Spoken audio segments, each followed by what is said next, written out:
আজকে আমরা খুব একটা ইম্পর্টেন্ট ক্লাস করব কন্টেম্পোরারি ইন্ডিয়ান ওয়েস্টার্ন ফিলোসফির উপর সাত্রের একদম জেনপাল সাত্রের উপর কিন্তু আজকে ক্লাসটা হবে।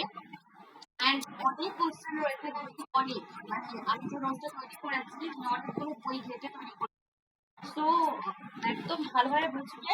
অ্যান্ড যেখানে বুঝতে প্রবলেম হবে আমি কোশ্চেনগুলো লাস্টে নেব, ঠিক আছে? আগে বুঝে নাও, কনসেপ্ট ক্লিয়ার করো, তারপরে হচ্ছে একদম লাস্টে আমি কোশ্চেনগুলো তোমাদের থেকে নেব।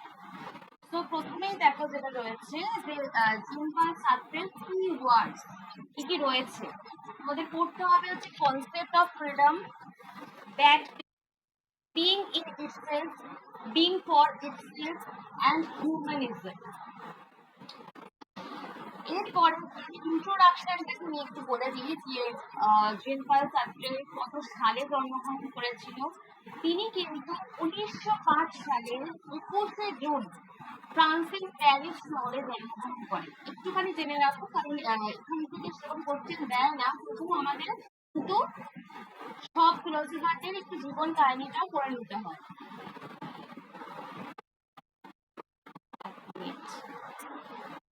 তো যেটা বলছিলাম, এখান থেকে সেরকম কোশ্চেন দেয় না, তাও আমি একটু বলে দিই।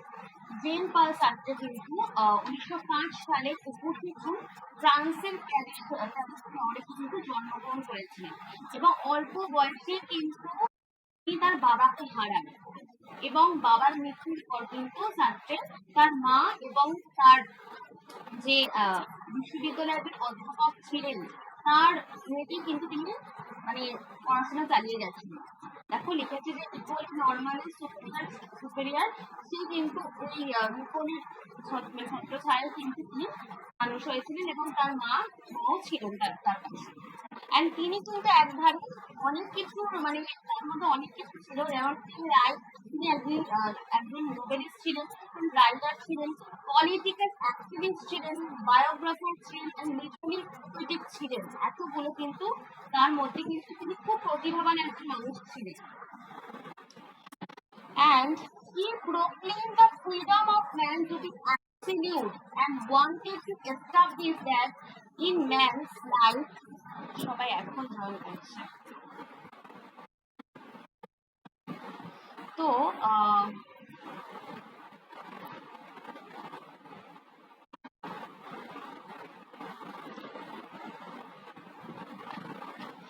তার দর্শনের যেটা একদম মূল প্রতিপাদ্য জিনিস, existence precedes essence, quote and quote, এটা থেকে তুমি অস্তিত্ব সার ধর্মের পূর্ববর্তী।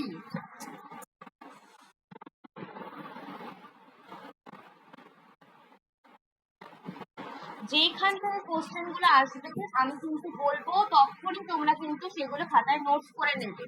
ওকে, আমি ইম্পর্টেন্ট পয়েন্ট গুলো কিন্তু পড়াতে বলতে থাকবো। এবং জিনপাল সার্ত্রে কিন্তু একজন ফ্রেঞ্চ ফিলোসফার ছিলেন এবং তিনি কিন্তু একজন অস্তিবাদী দার্শনিক ছিলেন। এবং অস্তিবাদী দর্শনে কি একদম মূল গুরুত্বপূর্ণ একটা কথা রয়েছে, অস্তিত্ব হচ্ছে ষাট ধর্মের পূর্ববর্তী। ষাট ধর্ম হচ্ছে অস্তিত্বের পূর্ববর্তী, কিন্তু এখানে কিন্তু হুসালের জিনপাল সার্ত্রে কিন্তু আমরা যদি হুসালের ফেনোমেনোলজি পড়ি তাহলে কিন্তু সেখানে সার্ত্রের এক্সিস্টেন্সিয়ালিজমটা বুঝতে খুব সুবিধা হয়। আমি যদিও হুসালটা কোনো পড়াইনি, পড়াবো, তো তোমরা ভালোভাবে বোঝো। আমি হুসালটা একটু বলে দেবো তোমাদের আজকে। যখন আমরা জিনপাল সার্ত্রের আমরা ফিলোসফি পড়ছি, সেখানে কিন্তু হুসালের দ্বারা তিনি বহু মাত্রায় ইনফ্লুয়েন্স হয়েছিলেন। সার্ত্রে কিন্তু হুসালের দ্বারা বহু মাত্রায় ইনফ্লুয়েন্স হয়েছিলেন এবং হাইডেগার হেগেল, এই হাইডেগার হেগেলের দর্শন দ্বারাও কিন্তু সার্ত্রে ভীষণ ভাবে প্রভাবিত হয়েছিলেন।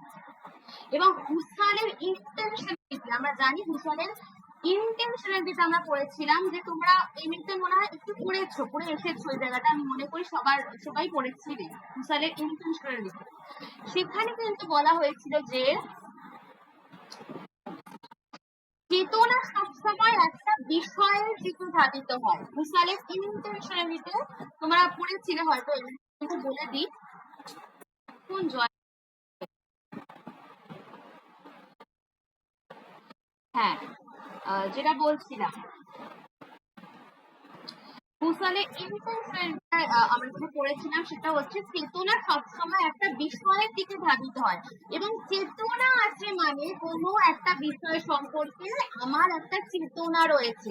এবং সাঁতরেও বলেছিলেন যে মানুষের চেতনা শূন্যতার দিকে নয়, মানুষের যখন চেতনা, সেই চেতনাটা কিন্তু কখনোই শূন্যতার দিকে নয়, কোনো একটা বিষয়ের দিকে ধাবিত হয়। এখানে কিন্তু সাঁতরে এই হুসারের থিওরিটাকে নিয়েছে। হুসার যেমন বলেছিলেন যে চেতনা সবসময় কোনো একটা বিষয় কেন্দ্রিক হয়, কোনো একটা বিষয়ের দিকে ধাবিত হয়, সেটাই কিন্তু পরবর্তীকালে সার্তো সেটা বলেছেন। এবং হাইডেগার বলেছিলেন যে ডাজাইন, হাইডেগারের থিওরি যখন আমরা পড়বো সেটা পড়বো, ডাজাইনের কথা বলেছিলেন, তখন সেই ডাজাইন সম্পর্কে হাইডেগার যেটা বলেছিলেন সেইটা থেকেও কিন্তু সার্ত্রের বহু মাত্রায় ইনফ্লুয়েন্স হয়েছিলেন। এবং অস্তিবাদী দর্শন কিন্তু মানুষের অস্তিত্ব নিয়ে আলোচনা করে, এবং প্রত্যেকটা মানুষের ব্যক্তি স্বাধীনতা আছে, তোমার আমার সকলের। অস্তিত্ববাদী দর্শনে বলা হয় যে প্রত্যেকটা মানুষ, আমরা যে প্রত্যেকটা মানুষ, সে প্রত্যেকটা মানুষের কিন্তু ব্যক্তি স্বাধীনতা রয়েছে, প্রত্যেকটা মানুষ। এবং মানুষ হলো এই জগতের মানে এই জগতে যখন মানুষ আসলো, এই জগতে অবস্থানগত মানুষ, মানুষ এই জগতের মধ্যেই অবস্থিত। আমরা যেমন পারমিনাইডিস, আমরা যখন ওয়েস্টার্ন ফিলোসফি পড়েছিলাম, কি পড়েছিলাম, প্লেটো যখন পড়েছিলাম, তোমরা জানবে একটা ধারণার জগৎ আর একটা ইন্দ্রিয়গ্রাহ্য জগৎ। কিন্তু এই ফিলোসফাররা, কন্টেম্পোরারি ওয়েস্টার্ন ফিলোসফাররা কিন্তু এরকমটা বলেনি, এরকম দুটো জগতের কথা কিন্তু তারা বলেনি। তারা কি বলেছে, যে মানুষ কিন্তু শুধুমাত্র এই জগতের মধ্যে অবস্থিত। এটা কিন্তু ভেরি ভেরি ইম্পর্টেন্ট। এই কন্টেম্পোরারি ওয়েস্টার্ন ফিলোসফাররা, সার্ত্রে, কিয়েরকেগার্ড, এরা বলেছিলেন যে মানুষ হচ্ছে এই জগতের মধ্যেই অবস্থিত, এই জগতের বাইরে কিন্তু কোনো মানুষের অস্তিত্ব থাকে না।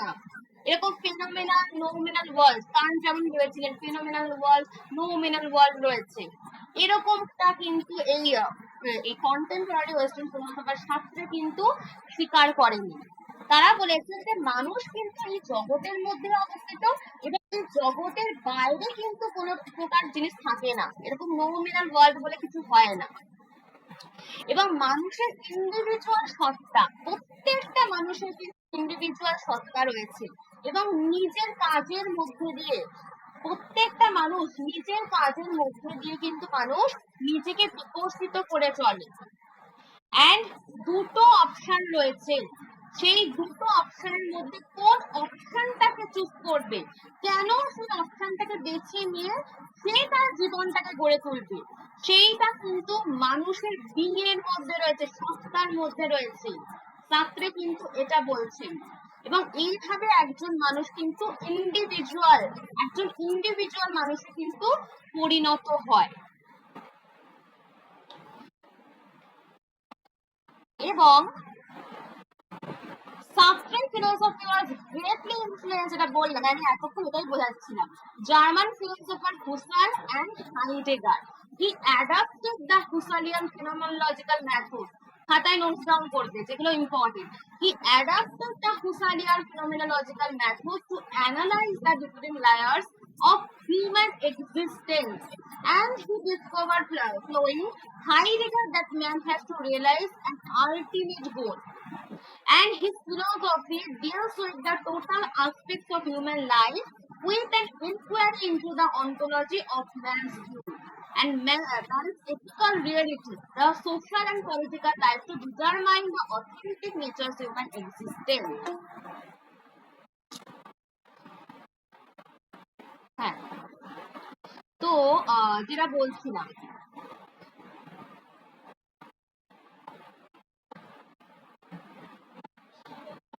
তিনি কিন্তু বিংশ শতাব্দীর অন্যতম একজন ফরাসি দার্শনিক ছিলেন, এবং তিনি কিন্তু মূলত দুটো দর্শন দ্বারা বিশেষভাবে তার অবদান রেখেছিলেন। একটা কি এক্সিস্টেন্সিয়ালিজম, আরেকটা হচ্ছে হিউম্যানিজম, অস্তিত্ববাদ অ্যান্ড মানবতাবাদ। লিখে রাখবে, এই জায়গাটা একটু লিখে রাখবে। Sartre's introduction to philosophy is in his work Existentialism and Humanism. এরপর যেটা মানে একদম মেন একটা point, man is content two be free. আমি লিখেছি কোর্স গুলো দিয়ে তোমাদের এরকম দিয়ে দেয় যে এই কোর্সটা কার, আমি সব কটা কোর্স এখানে লিখে দিয়েছি। এই নোটস এর বাইরে তোমাদের আর কিছু করতে হবে না, নিজে খুঁজে। আমি নোটসটা এরকম ভাবে তৈরি করেছি যে সব কিছু এর মধ্যে ইনক্লুড রয়েছে। সো ফার্স্ট কোর্সে যেটা দিয়েছে সেটা দেখো, man is content two be free. Very, very important, because once thrown into the world, he is responsible for everything he does. এবার আমি বোঝাই এটা মানে মানুষ হচ্ছে কন্টেন্ট টু বি ফ্রি, মানে মানুষ হচ্ছে স্বাধীন হতে বাধ্য।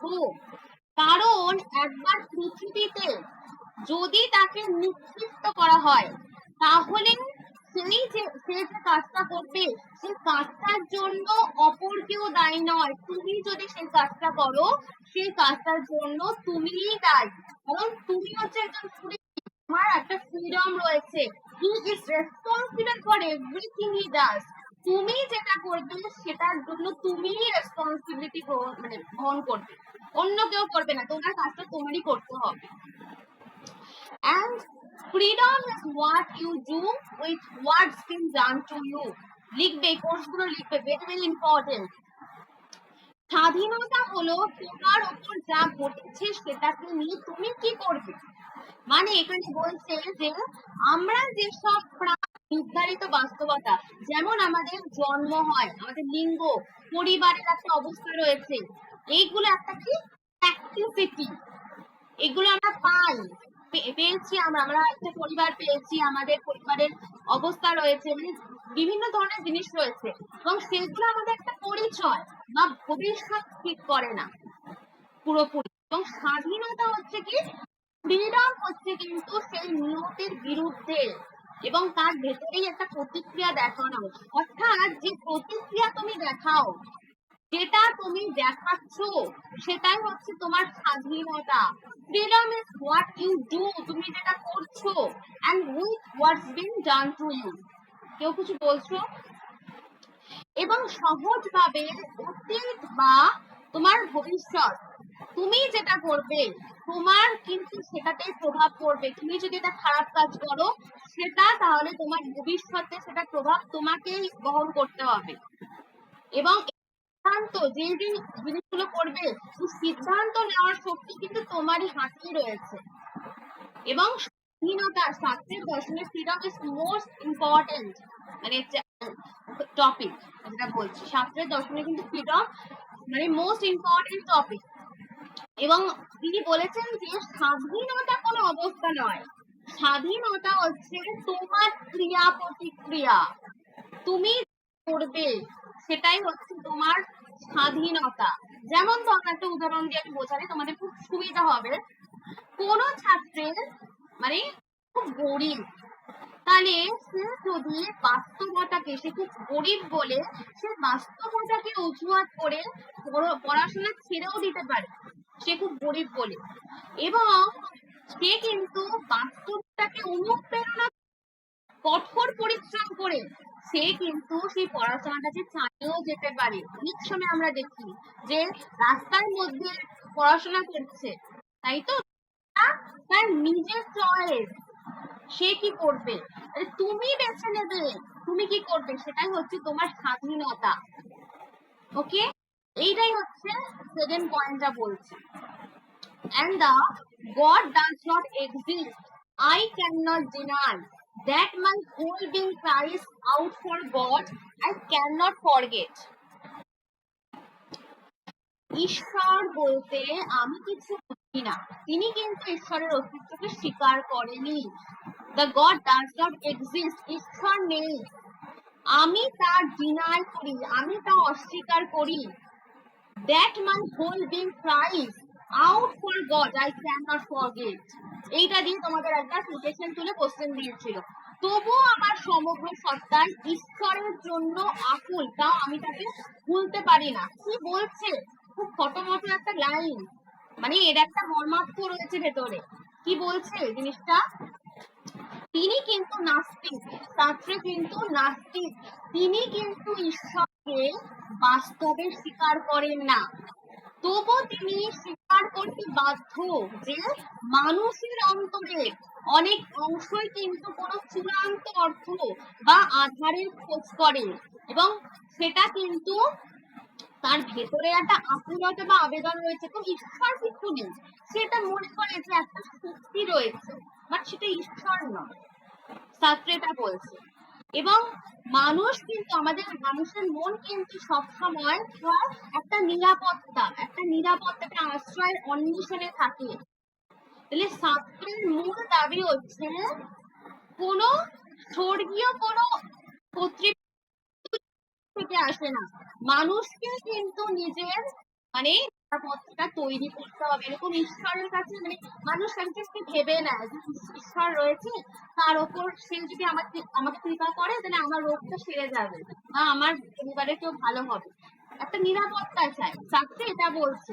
একদমই ঠিক, একদমই ঠিক। সত্যি বলে আমরা মানে ভাবি যে ঈশ্বর আছে, কিন্তু আমাদের একটা পাওয়ার, সেই পাওয়ারটাই শাস্ত্রে বলছে যে একটা পাওয়ার রয়েছে, একটা শক্তি রয়েছে, সেটাকে আমরা নিরাপত্তা হিসেবে মনে করি। এরপরে রয়েছে if you are lonely when you are alone you are in bad company। কি সুন্দর কথাগুলো শাস্ত্রে বলেছেন। বলছে যদি তুমি একা থাকলেও একাকিত্ব অনুভব করো, তবে তোমার সঙ্গ, তাহলে সেটা কিন্তু একটা ব্যাড কোম্পানি।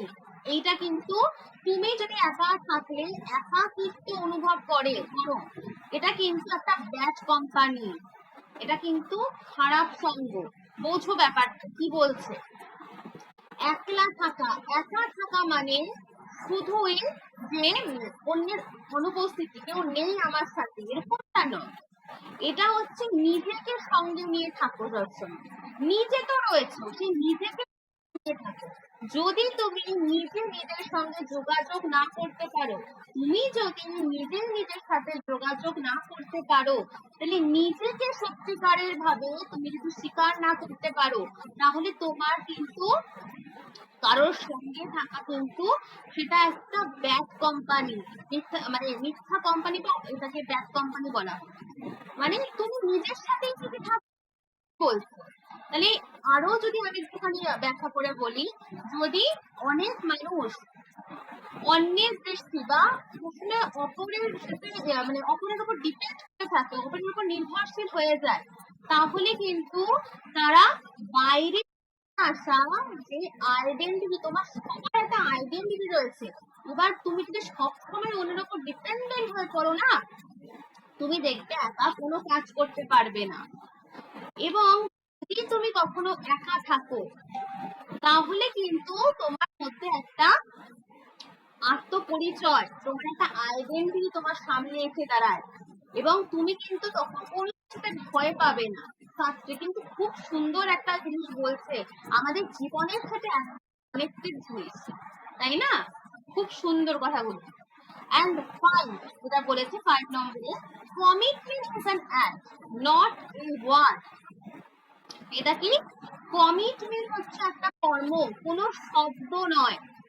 শাস্ত্রে বলছে যে এই এখানে বলা হচ্ছে যে যে মাত্র কথা দিয়ে বা কোনো তুমি একটা কমিটমেন্ট করছো, তোমার সত্যিকারের চয়ন বা পরিচয় তোমার অ্যাকশনে কিন্তু প্রকাশ পায়, তোমার কর্মে প্রকাশ পায়। সবকিছু তোমার কর্মে প্রকাশ পাবে, তোমার মুখে ওয়ার্ডে নয়, তোমার শব্দে নয়, তোমার কর্মে প্রকাশ পাবে। বোঝা গেছে যে অঙ্গীকার, একটা অঙ্গীকার শুধুমাত্র মানে তোমার পাশে রয়েছে, মানে বললাম যে সবসময় আমি তোমার পাশে রয়েছি, এটা সবসময় তুমি বলছো ওয়ার্ডে বলছো যে আমি পাশে রয়েছি, বাট কোনো কমিটমেন্ট করছো না, কোনো না কাজ করছো না, শুধুমাত্র বলে যাচ্ছ আমি পাশে রয়েছি, এইটা নয়। এটাই হচ্ছে কিন্তু ব্যাড ফেইথ বা নিজের প্রতি মিথ্যাচার। তুমি কমিটমেন্ট করছো, বাট তুমি সেটাকে তুমি বাস্তবে সেই কাজটা করছো না। তাহলে এটাই হচ্ছে একটা ব্যাক পেজ। আমি আসবো তোমাদের কিন্তু ব্যাক পেজ দিয়ে অনেক কোশ্চেন আসবে। তাহলে নিজের প্রতি মিথ্যাচার, বাস্তব প্রতিশ্রুতি তুমি দিচ্ছ, বাট তুমি সেটা ওয়ার্ডে বললেও শব্দে বললেও কোনো অ্যাক্ট করছো না। ওকে, এই জায়গাটা কিন্তু বলা হচ্ছে commitment is an act not a word. এই কোটেশন গুলো দিয়ে তোমাদের টুয়ে কোশ্চেন দেবে যে এটা কে বলেছে। ওকে, এখান থেকে কিন্তু এই ধরনের কোশ্চেন আসবে।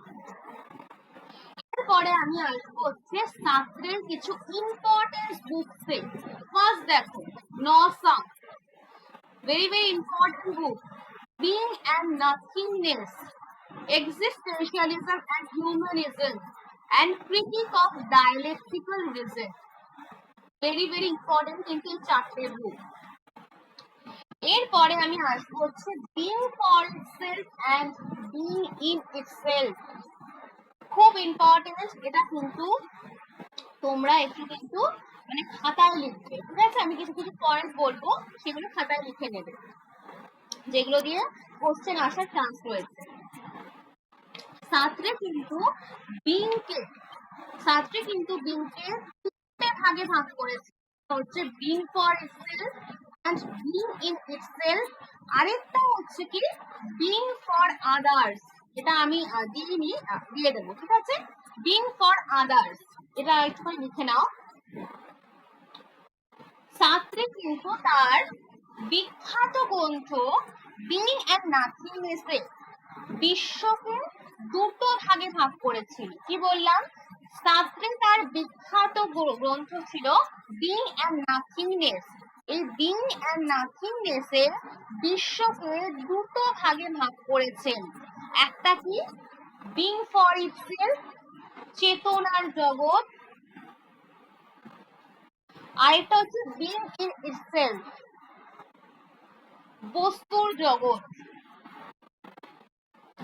এবং চেতনা সত্তার ধারণা বস্তু সত্তার ধারণাকে প্রকাশ করতে গিয়ে স্যার বলেছিলেন যে চেতনা সত্তা হলো কি, যে চেতনা সত্তা, আমি এটা বেঙ্গলিটাও বলে দিই, চেতনা সত্তা হলো বিং ফর ইটসেলফ বা স্বহেতু সত্তা। বিং ফর ইটসেলফ এর বাংলাটা হচ্ছে স্বহেতু সত্তা, এটা হচ্ছে কি চেতনা সত্তা। আর দ্বিতীয়টা হলো হচ্ছে সস্থিত সত্তা বা বিং ইন ইটসেলফ, এটা কিন্তু বস্তু জগতের সত্তা। লিখে নাও, কোশ্চেন আছে কিন্তু ভেরি ভেরি ইম্পর্টেন্ট।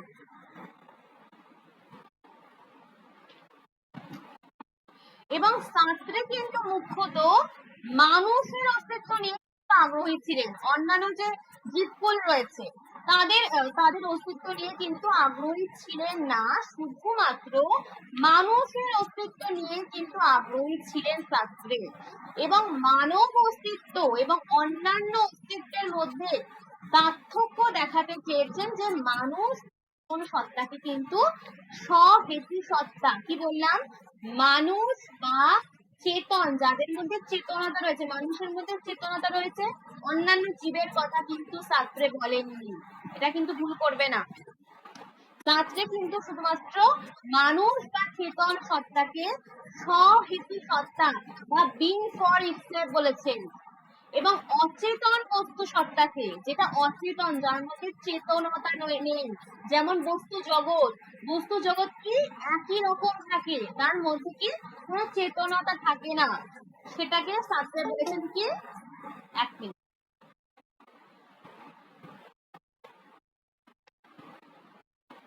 একটু লিখে নাও, যেটা বলছিলাম যে শাস্ত্রে কিন্তু যার মধ্যে চেতনতা রয়েছে, যার মধ্যে রয়েছে সেটাকে কি বলেছে? Being for itself.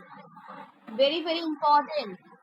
যেটার মধ্যে চেতনতা রয়েছে সেটা হচ্ছে স্বহেতু সত্তা বা বিং ফর ইটসেলফ। আর যেটা হচ্ছে অচেতন সত্তা মানে কি বস্তু জগৎ আমরা জানি কি অচেতন, একই রকমই থাকে, স্থির, এটাকে কি বলেছেন? Being in itself. তাহলে শাস্ত্রে কিন্তু দুটোকে বিং, এই বিং এর আলোচনায় অন্তর্ভুক্ত করেছেন একটা বিং ফর ইটসেলফ আর একটা হচ্ছে বিং ইন ইটসেলফ। দেখা গেছে সবার? ভেরি ভেরি ইম্পর্টেন্ট ছাত্রের দর্শনে being for itself and being in itself. এবং এক্সিস্টেন্সিয়াল ফিলোসফাররা কিন্তু কখনোই, তুমি কিয়েরকেগার্ড বলো, হাইডেগার বলো, এরা কিন্তু কখনোই অন্যান্য জীবের অস্তিত্ব নিয়ে তারা কিন্তু আগ্রহী ছিলেন না। কারণ কি? এটার কারণ কি? কারণ অন্যান্য জীবেরা রেশনাল নয়, বুদ্ধি নেই, অন্যান্য জীবেদের মধ্যে কোনো বুদ্ধি নেই। কিন্তু মানুষ কিন্তু রেশনাল জীব এবং মানুষের অস্তিত্ব নিয়ে কিন্তু কথা বলতে এই কন্টেম্পোরারি ওয়েস্টার্ন ফিলোসফাররা খুব বেশি মাত্রায় আগ্রহী ছিলেন। এবং আমরা জানি যে কি বলেছিলাম যে ফেনোমেনোলজি থেকে যেহেতু এক্সিস্টেন্সিয়ালিজমের জন্ম হয়েছে, এই ফেনোমেনোলজি থেকে কিন্তু এক্সিস্টেন্সিয়ালিজমের জন্ম। তাই ফেনোমেনোলজির যে এক্সিস্টেন্স বা কনসাসনেস, এই প্রত্যয়টা থেকেই হয় যে চেতনা কোনো বিষয়ের দিকে ধাবিত হচ্ছে। হুসাইল যেটা বলেছিলেন সেই একই থিওরি কিন্তু ছাত্রের মেনেছেন। এবং ইম্পর্টেন্ট এটা রেখো যে বস্তু সত্তার জন্য স্যার যে পদটা ব্যবহার করেছেন সেটা হলো কিন্তু বিং ইন ইটসেলফ। এবং অনেকের মনে হতে পারে শাস্ত্রের ওই শব্দটা কান্টের বিং ইন ইটসেলফ। কান্ট যেরকম বলেছেন যে বিং ইন ইটসেলফ বা স্বয়ং বস্তুর সঙ্গে এই শব্দটার একটা সাদৃশ্য রয়েছে। কান্টের সঙ্গে তিনি একমত যে আমরা অভিজ্ঞতার সীমা কখনো অতিক্রম করতে পারি না। আমরা কিন্তু এই জগতের মধ্যে কি বললাম, আমি ফার্স্টেই বলেছিলাম এটা, ছাত্রে বলেছিলেন যে এরকম ফিনোমেনাল নোমেনাল, মানে একটা কি ধারণার জগৎ, একটা কি ইন্দ্রিয়গ্রাহ্য জগৎ, এরকম দুটো জগৎ বলে কিছু নেই, সবটাই আমরা এই জগতের মধ্যেই থাকি, ওরকম ফিনোমেনাল ওয়ার্ল্ড বলে কিছু নেই। এটা কিন্তু বলেছিলেন স্যার। এবং স্যার কিন্তু তার দর্শনে তিনি বস্তু সত্তার জন্য যে টার্মটা ব্যবহার করেছেন সেটা being in itself, being for itself কিন্তু চেতনার ক্ষেত্রে ব্যবহার করেছেন। ওকে, এবং কান্ট কিন্তু একটা ফিনোমেনাল ওয়ার্ল্ড এবং নোমিনাল ওয়ার্ল্ড, ছাত্রের দর্শনটা পড়তে গেলে আমাদের কান্ট সম্বন্ধে একটু ধারণা নিতে হবে। কান্ট কি বলেছিলেন? কান্ট হচ্ছে ফিনোমেনাল ওয়ার্ল্ড এবং নোমিনাল ওয়ার্ল্ডের মধ্যে একটা পার্থক্য করেছিলেন। ভালোভাবে বুঝবে, আমাদের জগৎকে যে ইন্দ্রিয়ের মাধ্যম দিয়ে, আমাদের যে পঞ্চ ইন্দ্রিয় রয়েছে, চক্ষু, কর্ণ, নাসিকা, জিহ্বা, ত্বক, আমরা আমাদের এই জগৎকে ইন্দ্রিয়ের মাধ্যম দিয়ে, পঞ্চ ইন্দ্রিয়ের মাধ্যম দিয়ে দেখতে পাচ্ছি। এটা হচ্ছে একটা প্রাতিভাসিক জগৎ বা অবভাষিত জগৎ।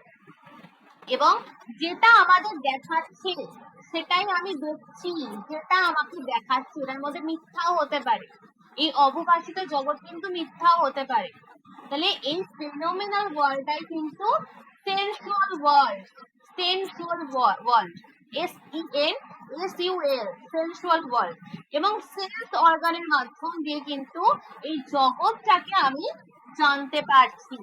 এবং কান্টের যে এপিস্টেমোলজি, জ্ঞান তত্ত্ব, কান্ট কিন্তু তার জ্ঞান তত্ত্বে এটাই বারবার বলে চলেছে যে জ্ঞান, নলেজ এই জগৎ সম্পর্কে সবসময় হতে পারে। এবং কারণ কি, এটা এই জগৎটা কিন্তু একটা ইন্দ্রিয়গ্রাহ্য জগৎ। ধরো আমাদের যখন কোনো বিষয় সম্পর্কে একটা জ্ঞান হয় তখন কি হয়? তখন বুদ্ধিবাদীরা বলেন কি, আমাদের যখন কোনো জ্ঞান হয় তখন তা বুদ্ধির মাধ্যম দিয়ে হয়। আমরা পড়ে এসেছি আগে রেশনালিস্ট ফিলোসফার, এমপিরিসিস্ট ফিলোসফার। তাহলে বুদ্ধিবাদীরা বলেন যে আমাদের যখন কোনো জ্ঞান হয় তখন তা বুদ্ধির মাধ্যম দিয়ে হয়। আর অভিজ্ঞতাবাদীরা কি বলেন? যখন কোনো বিষয় সম্পর্কে আমাদের জ্ঞান হয় তখন তা একটা অভিজ্ঞতার মাধ্যম দিয়ে হয়। এবং কান্ট বলেছিলেন যে আমাদের কোনো বিষয়ের জ্ঞান হয়, বুদ্ধি এবং অভিজ্ঞতা এই দুটোরই প্রয়োজন হয়। এবং কোনো বিষয় সম্পর্কে জ্ঞান হতে গেলে ইন্দ্রিয় ইন্দ্রিয় ইন্দ্রিয় সম্পর্কে কিন্তু আমার একটা ইন্দ্রিয় এবং বুদ্ধি এই দুটো কিন্তু সংযোগ হয়। কান কিন্তু শুধুমাত্র অভিজ্ঞতা এবং শুধুমাত্র বুদ্ধিকে দিয়ে বলেছেন কোনো জ্ঞান হতে পারে না, এই দুটোকে যুগ্ম পদ্ধতি বলেছেন। এই দুটো মানে যুক্ত করে কিন্তু একটা জ্ঞান উৎপন্ন হয়। কান কিন্তু এটা বলেছিলেন অভিজ্ঞতা এবং বুদ্ধির দুটোরই প্রয়োজন রয়েছে একটা জ্ঞান হওয়ার জন্য। এবং কান বলেন যে জ্ঞান হচ্ছে অবভাষিত জগৎ সম্পর্কেই হতে পারে। একটা জ্ঞান, যে জ্ঞান হচ্ছে আমাদের নলেজ হচ্ছে, সেই নলেজ হচ্ছে ফেনোমেনাল ওয়ার্ল্ড বা সেন্সুয়াল ওয়ার্ল্ডে, এই ওয়ার্ল্ডেই হতে পারে। কান্ট কিন্তু এটা বলেছিলেন। কান্ট বলেন যে এই অবভাষিত জগতে যেটা আমরা দেখতে পাচ্ছি, আমরা এই জগৎটা আমরা যা দেখতে পারি সেটাই বস্তুর আসল সত্তা নয়। এই জগতে আমরা যেটা দেখতে পাচ্ছি সেটা কখনো বস্তুর আসল সত্তা হতে পারে না। দেখো এই জায়গাটা ভেরি ইম্পর্টেন্ট। এবং বস্তুর আসল সত্তাকে আমরা কখনোই জানতে পারি না। আসল সত্তাকে কোথায় জানতে পারি বস্তুর? সেটা কিন্তু আমরা নোমেনাল ওয়ার্ল্ডে, সেই নোমেনাল ওয়ার্ল্ডে কিন্তু আমরা জানতে পারি। এই ফেনোমেনাল ওয়ার্ল্ডে কিন্তু বস্তুর আসল সত্তাকে আমরা জানতে পারি না। কারণ কেন? এবার তুমি আমাকে কোশ্চেন করবে, কেন জানতে পারি না ম্যাম? এই ফেনোমেনাল ওয়ার্ল্ডে আমরা কেন জানতে পারি না? বস্তুর আসল সত্তাকে আমরা কেন জানতে পারি না? কারণ আমাদের কাছে এটা সেন্স অর্গান, আমাদের যে পঞ্চ ইন্দ্রিয় রয়েছে সেই পঞ্চ ইন্দ্রিয় গুলোর মাধ্যম দিয়ে কিন্তু আমরা এই অবভাষিত জগৎ সম্পর্কে জানতে পারি। কিন্তু অনেক সময় কিন্তু আমরা যেটা দেখি তা কিন্তু অনেক সময় মিথ্যাও হয়, তাই তো? আমরা এই সেন্স অর্গানের মাধ্যম দিয়ে যা যা দেখছি সেটা সবসময় দেখো সত্যি করে অযোগ্য একটা দড়িকে সাপ বলে মনে করছি। এইটা কিন্তু এই ফেনোমেনাল ওয়ার্ল্ডে কিন্তু আমাদের অনেক সময় অনেক কিছু ভুল হয়। কিন্তু নোমেনাল ওয়ার্ল্ড, যেটা হচ্ছে নোমেনাল ওয়ার্ল্ড, সেখানে কিন্তু আমরা বস্তুর আসল সত্তাটাকে জানতে পারি। ওকে, এটা হচ্ছে কিন্তু একটু লিখে নেবে, খুব ইম্পর্টেন্ট জায়গায়। এবং কান্ট কিন্তু ট্রান্সেন্ডেন্টাল আইডিয়ালিস্ট ফিলোসোফার ছিলেন। বাট সার্ত্রে, এরপরে আমি আসছি, সার্ত্রে কিন্তু আইডিয়ালিস্ট ফিলোসোফার ছিলেন না। কারণ তিনি নোমেনাল ওয়ার্ল্ড বলে কোনো কিছুর অস্তিত্বকে স্বীকার করেননি। সেরকম সার্ত্রে কি বলেছিলেন, এই জগৎটাই হচ্ছে আসল জগৎ, ওইরকম নোমেনাল ওয়ার্ল্ড বলে কিছু নেই। এবং সার্ত্রে কিন্তু সত্তাকে তিনটে ভাগে ভাগ করেছে, being for itself, being in itself and being for others. সত্তা কিন্তু কোনো অতীন্দ্রিয় না।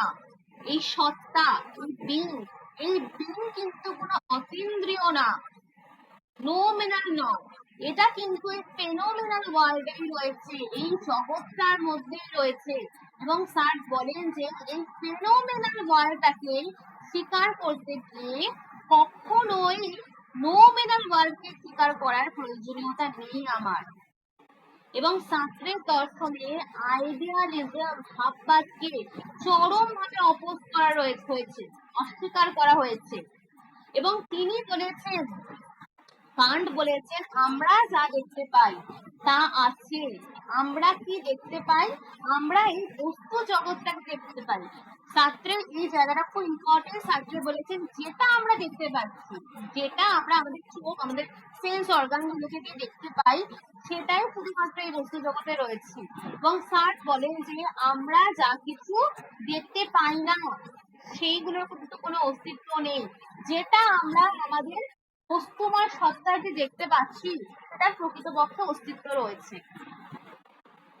এবং সার্ট কিন্তু এই কান্টের যে ট্রান্সেন্ডেন্টাল আইডিয়ালিজম যেটা বললাম সেটাকে পুরোপুরি বাতিল করেছে, সেটা কিন্তু নয়। তিনি কিন্তু হুসালীয় ভাববাদকে তার দর্শনে বাতিল করেছেন, কিন্তু এই কান্টের এই জিনিসটাকে মেনেছেন কিন্তু পরবর্তীকালে তিনি একটুখানি এই জায়গাটা করেছিলেন। বা হুসালের তত্ত্বকে কিছুটা স্বীকার করে নিয়ে স্যার বলেছেন যে চেতনা সবসময় কোনো বস্তু নির্দেশক, অর্থাৎ চেতনা সবসময় কোনো না কোনো কিছুর অভিমুখী। চেতনা সবসময় কোনো কিছুর চেতনা। ছাত্র কি বললেন যে চেতনা হতে গেলে সেটা কোনো কিছুর চেতনা হতে হবে, এবং চেতনা কখনোই নিজে নিজে এক্সিস্ট করতে পারে না। ছাত্র বলছেন যে চেতনা কখনো নিজে নিজে এক্সিস্ট করতে পারে না।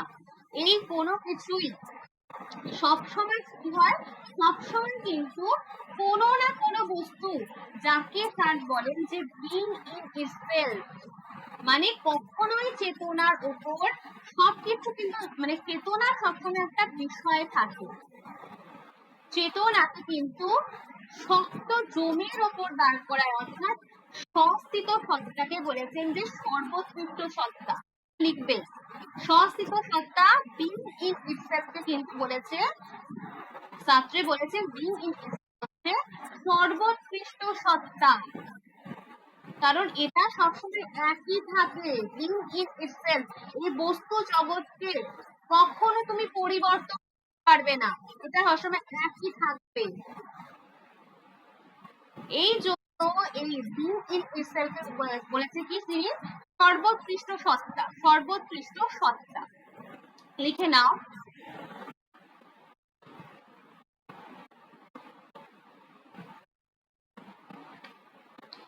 এরপরে যেটা আসবো সেটা হচ্ছে তিনি বলেছেন যে ফেনোমেনোলজি। ফেনোমেনোলজি থেকে এক্সিস্টেনশিয়ালিজমের জন্ম হয়েছে, এবং হুসার যে বলেছেন যে চেতনা কোনো না কোনো বিষয়ের অভিমুখী।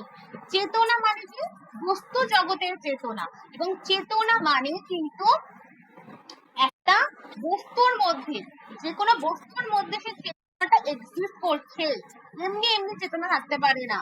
একটা বস্তুর মধ্যেই থাকবে, তোমার মধ্যেই থাকবে, এমনি এমনি চেতনা কখনো থাকতে পারে না। এবং এই তত্ত্বটাকে হুসাইন যেটা বলেছিলেন সেটা কিন্তু শাস্ত্রেও কিন্তু গ্রহণ করলেন।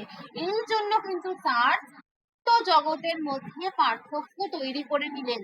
একটা কি চেতনার জগৎ, লিখে নেবে, একটা হচ্ছে চেতনার জগৎ, আরেকটা হচ্ছে বস্তু জগৎ। এবং চেতনা সবসময় কোনো না কোনো বিষয়ের অভিমুখী হয়। তাহলে বস্তু জগৎ আলাদা স্বতন্ত্র ভাবে আছে, এবং চেতনা কখনোই একা একা থাকতে পারে না। চেতনা আসলে একটা বিষয় অভিমুখী, বিষয়ের দিকে ধাবিত হচ্ছে।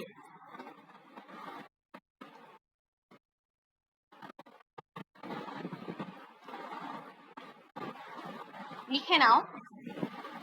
এবং মানে বিং ইন ইটসেলফ বা সস্থিত সত্তাকে তিনি কিন্তু ব্যাখ্যা করতে গিয়ে স্যার বলেছেন সস্থিত সত্তা কখনোই সম্ভব নয়, অসম্ভব নয়, এটা শুধু আছে সম্ভাবনা, সম্ভাবনা এবং অনিবার্যতা। লিখে নেবে এটা, সম্ভাবনা এবং অনিবার্যতা কখনোই being in itself, being in itself কিন্তু কখনো থাকতে পারে না সম্ভাবনা এবং অনিবার্যতা। এবং ইটসেলফে কিন্তু সকল প্রকার সম্ভাবনা বর্জিত, কোনো প্রকারের পসিবিলিটি নেই। কেন নেই আমি বলবো, কেন নেই।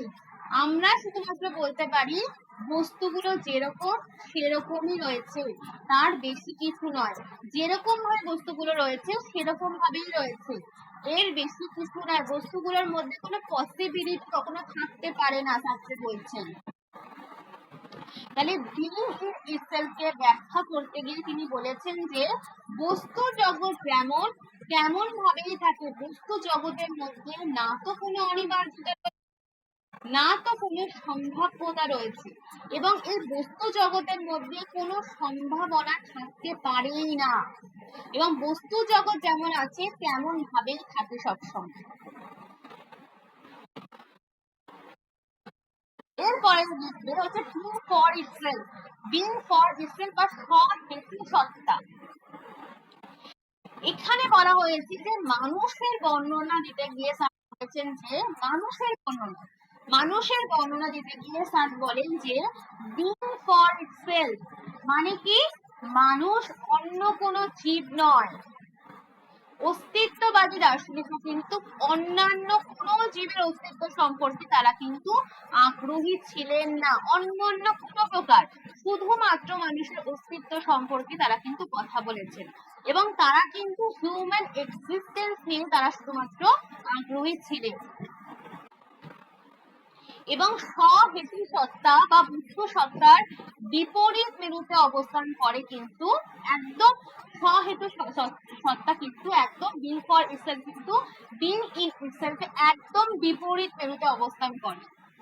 এখানে কিন্তু অসম্পূর্ণতা, অনির্দিষ্ট কাঠামো এবং অনন্ত সম্ভাবনা এইগুলো সব কিন্তু লিখে নেবে। তোমাদের কোশ্চেন দেয় বিং ফর ইটসেলফ এর কিছু বৈশিষ্ট্য, সেটা একটু লিখবে। অসম্পূর্ণতা, অনির্দিষ্ট কাঠামো, অনন্ত সম্ভাবনা এইগুলো সবই কিন্তু বিং ফর ইটসেলফ এর বৈশিষ্ট্য। দেখো এবার আমি বোঝাবো যে একজন মানুষ, তুমি আমি সবাই কিন্তু অসম্পূর্ণ। আমরা কখনো পূর্ণ মানুষ হতে পারি না, আমরা সসীম জীব, আমরা অসীম নই। আমাদের অনন্ত পসিবিলিটি রয়েছে, আমরা যখন তখন যেটা খুশি হতে পারবো। আমরা আজকে চাইলে আমরা ডাক্তারও হতে পারি, আমাদের যেটা ইচ্ছা, আমাদের মধ্যে অনন্ত পসিবিলিটি রয়েছে। কিন্তু দেখো একটা বস্তু জগৎ, সেই বস্তু জগৎটা একটা জড়, তার মধ্যে কি কোনো পসিবিলিটি থাকতে পারে? হ্যাঁ কি না বলবো? একটা জগতের মধ্যে বিং ইজ ইটসেলফ হচ্ছে একটা বস্তু জগৎ, সেই বস্তু জগতের মধ্যে কি একটা পসিবিলিটি থাকতে পারে? কি থাকতে পারে? একটা বস্তু জগতের মধ্যে কি কোনো থাকতে পারে? আমাদের মধ্যে যেটা রয়েছে, আমাদের মধ্যে কি রয়েছে? আমাদের মধ্যে একটা অনন্ত সম্ভাবনা রয়েছে। এটাই কিন্তু বিং ফর ইটসেলফ। এবং এই বিং ফর ইটসেলফ হলো কিন্তু গতিশীল। আমরা কিন্তু গতিশীল, আমাদের মধ্যে চেতনা রয়েছে, চেতনার প্রবাহ রয়েছে, সেটাও কিন্তু গতিশীল। এবং এটা পরিবর্তনের আধার। আমরা কিন্তু অপূর্ণ, আমরা কিন্তু পূর্ণ নই, আমরা সসীম জীব। এবং স্বহেতু সত্তা, এই বিং ফর ইটসেলফ এখনো কিন্তু আমরা আয়ত্ত, মানে আমাদের কিন্তু অনন্ত পসিবিলিটি রয়েছে, আমরা অনেক কিছু হতে পারি যেটা আমরা চাই, কিন্তু একটা বস্তু জগৎ হতে পারে না। তাহলে মানুষ এখন যা, তা থেকে কিন্তু আরো আরো উন্নততর হতে পারে। তাহলে ভবিষ্যতের দিকে এই বিং ফর ইটসেলফ এর যাত্রা কিন্তু হয়। আমরা কিন্তু আমরা জানি যে আমরা ভবিষ্যতে আরো উন্নত হতে পারবো। তাহলে সে নিজেকে কখনোই স্থির বা অনড় পর্যায়ে থাকতে পারে না। এই বিং ফর ইটসেলফ, আমরা মানুষ, আমরা কিন্তু কখনো স্থির থাকতে পারি না, চেতনা কখনো স্থির থাকতে পারে না। কিন্তু বিং ইন ইটসেলফ, এই বস্তু জগৎ সবসময় একই রকম, এর কোনো পরিবর্তন নেই, আমাদের মধ্যে পরিবর্তন রয়েছে। এত ডিটেলসে আমি বোঝাচ্ছি যাতে কোনোদিনও তোমরা না ভুলো এই কনসেপ্ট। মানে স্বহেতু সত্তা কি? এটা হচ্ছে একটা চেতন সত্তা, অর্থাৎ মানুষ একটা স্বস্থিত সত্তা এবং স্বহেতু সত্তা থেকে একদম পৃথক ভাবে অবস্থান করছে। Being for itself are being in itself কিন্তু একদম পৃথক ভাবে অবস্থান করে। এবং মানুষের মধ্যে আছে কিন্তু অসম্পূর্ণতা, মানুষ কিন্তু একজন অসম্পূর্ণ জীব। ঠিক আছে, তাহলে তোমার মধ্যে স্বাধীনতা রয়েছে, এখান থেকে আসছে কি স্বাধীনতার কনসেপ্ট, শাস্ত্রের ভেরি মাচ ইম্পর্টেন্ট স্বাধীনতার কনসেপ্ট। তোমার মধ্যে স্বাধীনতা আছে এবং তুমি হচ্ছে বিং ফর ইটসেলফ, মানে তোমার মধ্যে একটা স্বাধীনতা রয়েছে এবং তুমি তোমার স্বাধীনতাকে কিভাবে ব্যবহার করবে, তুমি তোমার স্বাধীনতাকে কিভাবে ব্যবহার করবে এবং কিভাবে তুমি সেটা মানে কোনো কিছুর প্রতি চালিত হবে, সেটা সবটাই তোমার উপর ডিপেন্ড করছে কি করবে।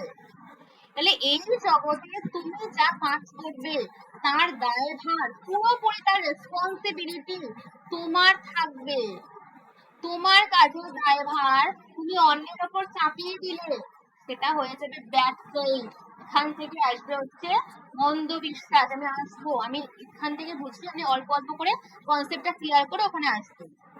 তাহলে তুমি যদি তোমার দায়ভার গুলো, তোমার মধ্যে যে রেসপন্সিবিলিটি গুলো রয়েছে, সেইগুলো যখন তুমি অন্যের উপর চাপিয়ে দাও, এই এই কাজটা করো, ওই কাজটা করো, সেখান থেকে আসবে কি ব্যাড ফিলিং।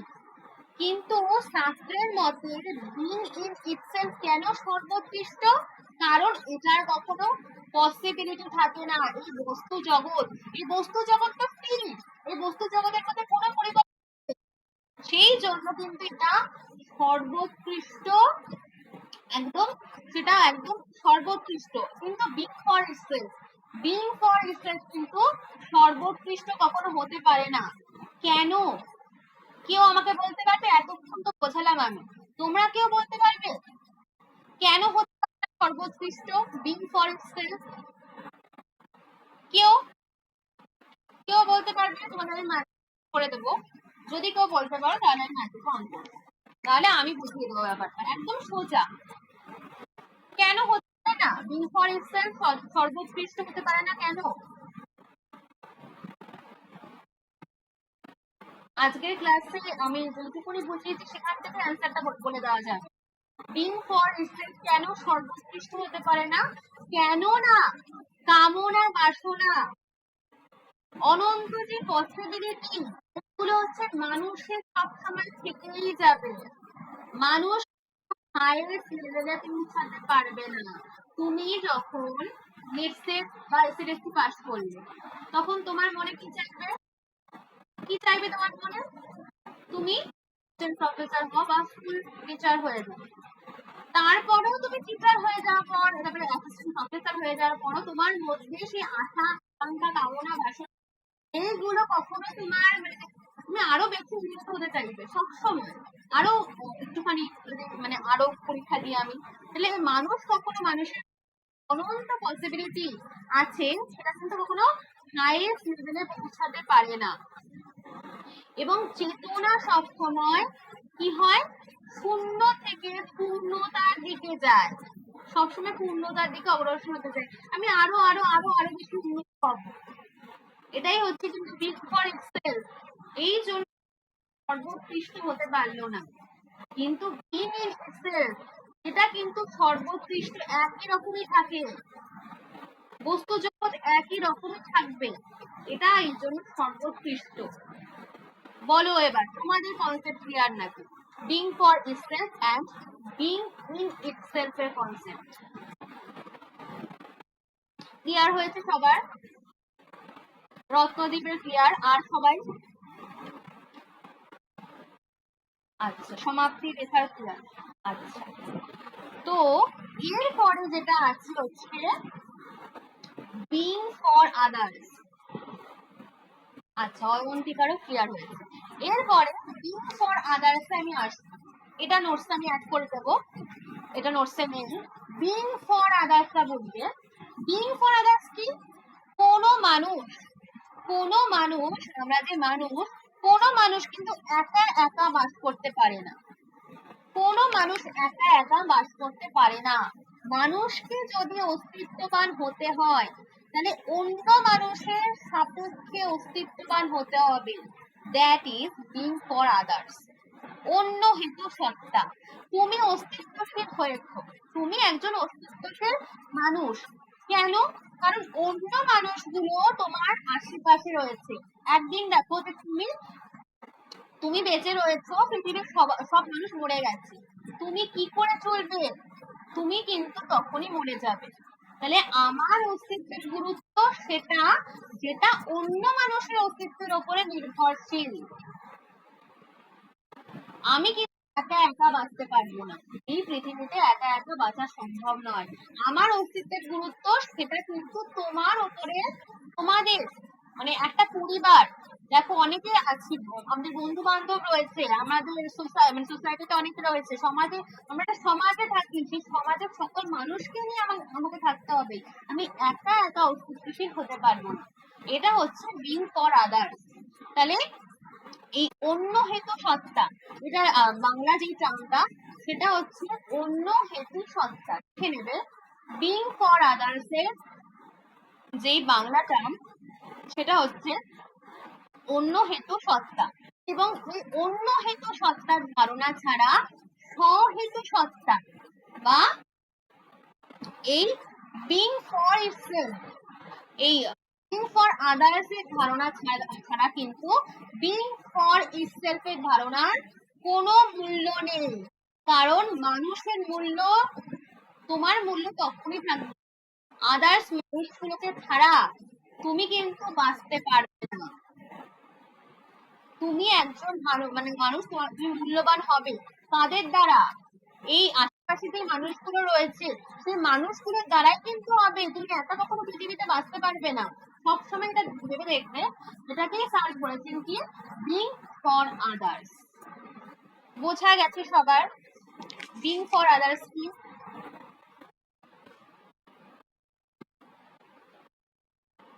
তারপরে আমি পরের টপিকে যাব। বোঝা গেছে সবার?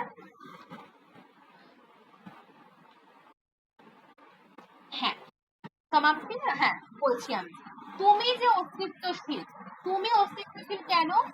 কারণ হচ্ছে তুমি যে আছো, তুমি কিন্তু অন্য মানুষগুলো অস্তিত্বশীল রয়েছে বলে কিন্তু তোমার এখানে অস্তিত্বশীল রয়েছে।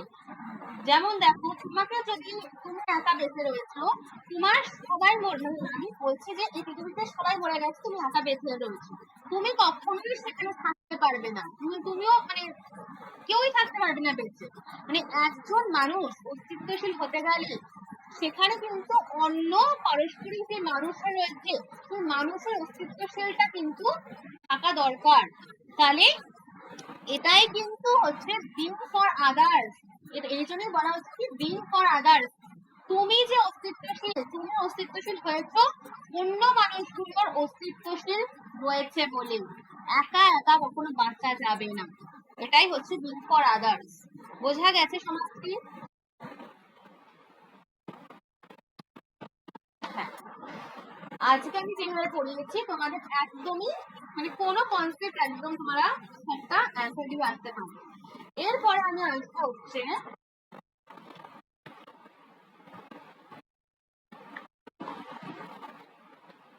concept of freedom, sacred concept of freedom। বুঝতে ভালোভাবে, existentialism emphasizes the existence of humans and their freedom। প্রত্যেকটা মানুষের স্বাধীনতা আছে, প্রত্যেকটা মানুষের স্বাধীনতা আছে বলেই তার অস্তিত্বগুলো আমাদের কাছে আলাদা আলাদা ভাবে প্রকাশিত হয়। এবং প্রত্যেকটা মানুষ যে রয়েছে সেই প্রত্যেকটা মানুষ আলাদা আলাদা ভাবে তার নিজের সত্তায় স্বাধীন। তুমি তো সত্তায় স্বাধীন রয়েছে, আমি আমার সত্তায় স্বাধীন রয়েছি। আমার নিজের দায়িত্ব, আমার রেসপন্সিবিলিটি, সেই রেসপন্সিবিলিটিটাও কিন্তু আমাকেই নিতে হবে। কেননা আমি কিন্তু চুজ করছি যে আমি এই কাজটা করব, আমি এই কাজটা করব না। and the concept of freedom is the concept of responsibility। এটা কিন্তু ভীষণ মাত্রায় জড়িত, লিখে রাখবে। দ্য কনসেপ্ট অফ ফ্রিডমের সাথে দ্য কনসেপ্ট অফ রেসপন্সিবিলিটি ভীষণ ভাবে জড়িত। এবং সার্ত্রে একটা বই লিখেছিলেন, সেই বইটার নাম হচ্ছে existentialism and humanism, and also wrote a novel নৌসা। এই নৌসাতে তিনি কিন্তু মানবতাবাদ নিয়ে আলোচনা করেছিলেন। তাহলে আমি যে সেই কাজটা করার প্রতি কিন্তু আমার একটা ফ্রিডম থাকবে। এবং তিনি বলেছিলেন যে শাস্ত্রে কিন্তু বলেছিলেন এক্সিস্টেন্স প্রসিড এসেন্স। প্রত্যেকটা ইন্ডিভিজুয়াল থাকুক না কেন তার আগে একটা কিন্তু জাতি রয়েছে, এই ধারণাটা সবসময় থেকে যায়।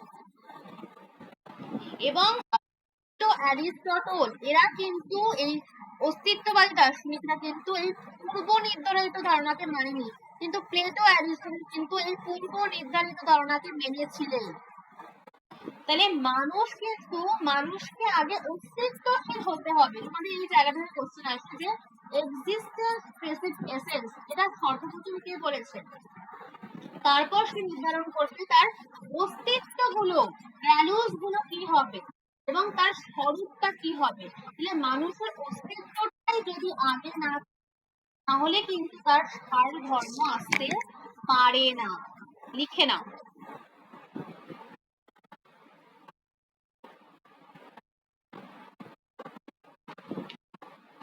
এবং অস্তিত্ববাদের স্বাধীনতার কি গুরুত্ব রয়েছে?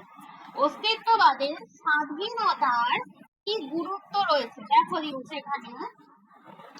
Philosopher Jean-Paul Sartre believes that human existence is the result of chance or accident. অস্তিত্ববাদ মূলত কিন্তু মানুষের অস্তিত্ব এবং তার পূর্ণ স্বাধীনতার উপর জোর দেয়, এবং শাস্ত্রের মতে কিন্তু মানুষ কোনো পূর্ব নির্ধারিত উদ্দেশ্য বা সারধর্ম কোনো এসেন্স নিয়ে জন্মায় না। মানুষ কোনো এসেন্স নিয়ে জন্মায় না, বরং মানুষের কিন্তু অস্তিত্ব আগে আসে, তারপর কি করেছে সেই অস্তিত্বটা যখন সে মানুষের প্রথমেই হচ্ছে অস্তিত্ব আসে, তারপর তার কাজ, তোমার কাজ এবং সিদ্ধান্তের মাধ্যম দিয়ে তুমি নিজেকে গড়ে তুলবে। তাই শাস্ত্রের বিখ্যাত উক্তি দিয়েছে কি এক্সিস্টেন্স প্রেসিড এসেন্স, কোটেশনটা লিখে রাখবে, এক্সিস্টেন্স প্রেসিড এসেন্স হয়ে গেল। and man is, লিখে রাখো কোটেশন গুলো, এগুলো কিন্তু question. man is condemned, man is condemned to be free, man is condemned to be free, মানুষ স্বাধীন হতে বাধ্য। এবং এই স্বাধীনতার প্রকৃতি কি? স্বাধীনতা মানে কিন্তু মানুষের নিজের সিদ্ধান্ত নেওয়ার একটা ক্ষমতা। তুমি তোমার নিজের সিদ্ধান্তটা তুমি নেবে। এবং আমাদের জীবন, শাস্ত্রে বলছে যে আমাদের জীবন কোনো ঈশ্বর, কোনো সমাজ, কোনো নিয়তি এইগুলো দ্বারা পূর্ব নির্ধারিত। প্রতিটা মানুষ কিন্তু নানা সম্ভাবনা পসিবিলিটির মধ্যে দিয়ে কিন্তু একটাকে বেছে নেয়, এবং তার কিন্তু যখন সে এটাকে বেছে নিচ্ছে, মানুষ নিজের স্বাধীনতার দ্বারা তার জিনিসকে বেছে নিচ্ছে, আমি এটাই করবো, নিশ্চিত করবো, এসএলএসটি করবো, আর আমি এটা হতে চাই, অ্যাসিস্ট্যান্ট প্রফেসর হতে চাই, তাহলে একটা জিনিসকে বেছে নিচ্ছে, এটা হচ্ছে তার স্বাধীনতার প্রকাশ, শাস্ত্রে বলছে।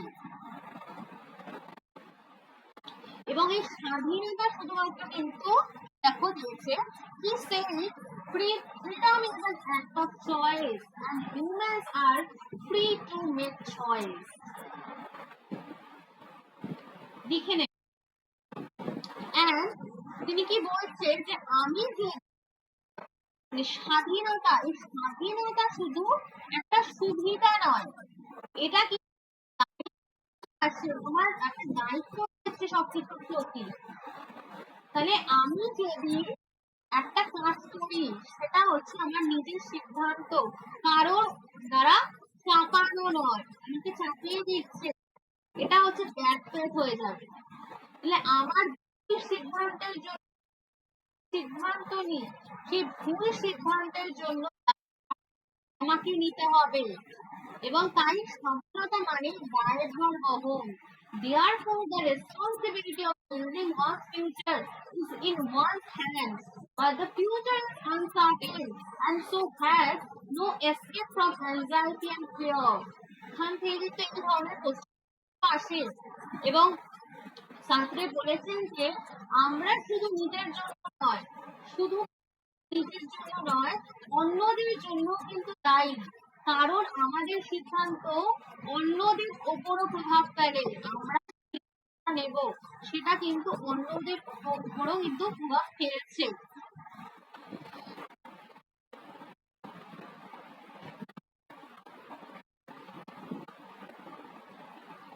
এই যে এখানে তোমাদের কোশ্চেন দিয়েছে according to the of existence precedence and man is condemned to be free.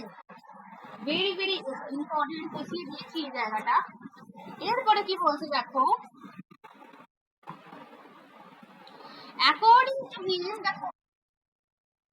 absolute, যেহেতু মানুষ সর্বদা স্বাধীন এবং তার জীবন কিন্তু নিজের গড়ে ওঠে, তাই সে প্রায়শই অ্যাঙ্গুইশ, আমি একটা কোশ্চেন দিয়েছিলাম তোমাদের, অ্যাঙ্গুইশ নেক্সটটা এরকম এরকম আসে তোমাদের কোশ্চেন, অ্যাঙ্গুইশ বানানটা লিখবে ANGUISH, এই অ্যাঙ্গুইশ তো উদ্বিগ্নতা অনুভব করে, কারণ ভবিষ্যৎ নিশ্চিত, কোনো বাহ্যিক কর্তৃপক্ষ নেই আমার, এবং এই উদ্বেগ থেকেই কিন্তু মানুষ অনেক সময় পালানোর চেষ্টা করে, অন্যের উপর দোষ চাপিয়ে দেয় যে আমি এটা করিনি, ওর করেছে, তাহলে অন্যের উপর দোষ চাপায় এবং ঈশ্বর বা সমাজের আশ্রয় খোঁজে।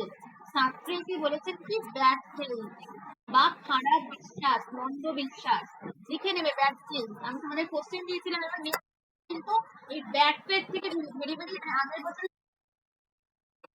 খারাপ বিশ্বাস। এরপরে বলেছে যে man has free choices in all cases, তুমি কিন্তু তোমার স্বাধীনতা রয়েছে, যা যা কিছু চয়েস করতে পারো, তোমার সেখানে স্বাধীনতা রয়েছে, free choices in all cases,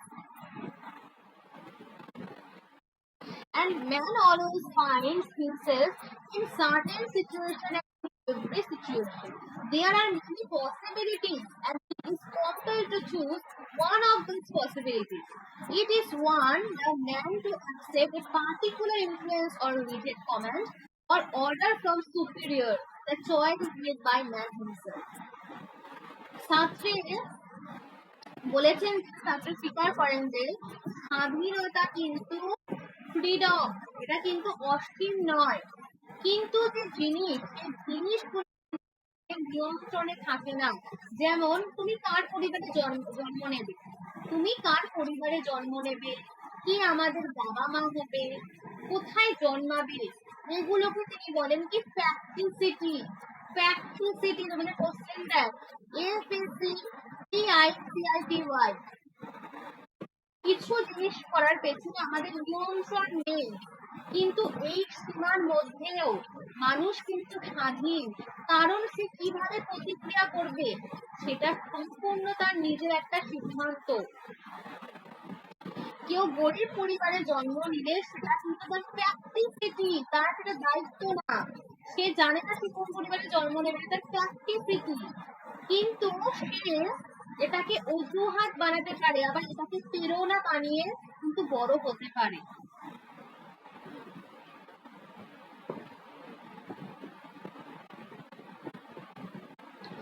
এরপরে তিনি কিন্তু স্বাধীনতা দুটো ধরনের কথা বলেছেন, আমি জিনিসটা পাচ্ছি না, তাহলে আমি নোটসে দিয়েছিলাম। স্বাধীনতার জিনিসটা নেবে, স্বাধীনতার দুটো ধরনের কথা বলে, একটা হচ্ছে অথেন্টিক ফ্রিডম, দেখে নেবে অথেন্টিক ফ্রিডম, আরেকটা হচ্ছে ইনঅথেন্টিক ফ্রিডম।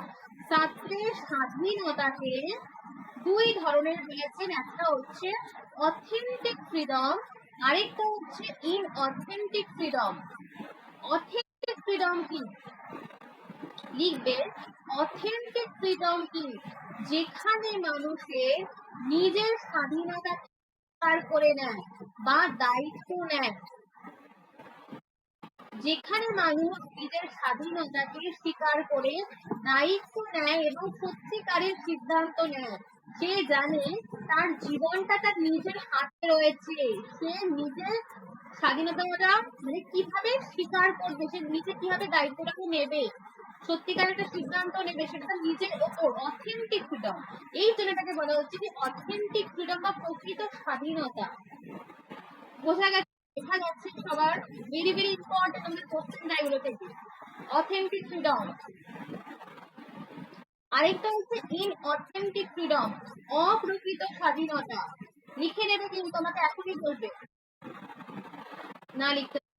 ইনঅথেন্টিক ফ্রিডম কি, যেখানে মানুষ নিজের স্বাধীনতাকে অস্বীকার করে যেখানে মানুষ নিজের স্বাধীনতাকে অস্বীকার করে অন্যের উপর দোষ চাপিয়ে দেয় বা সামাজিক ধর্মীয় কাঠামোকে একটা ঔষধ বানিয়ে দেয়, যে সমাজটাকে করতে বলছে, সমাজকে এরকম একটা দোষ চাপায়, সেটা হচ্ছে কি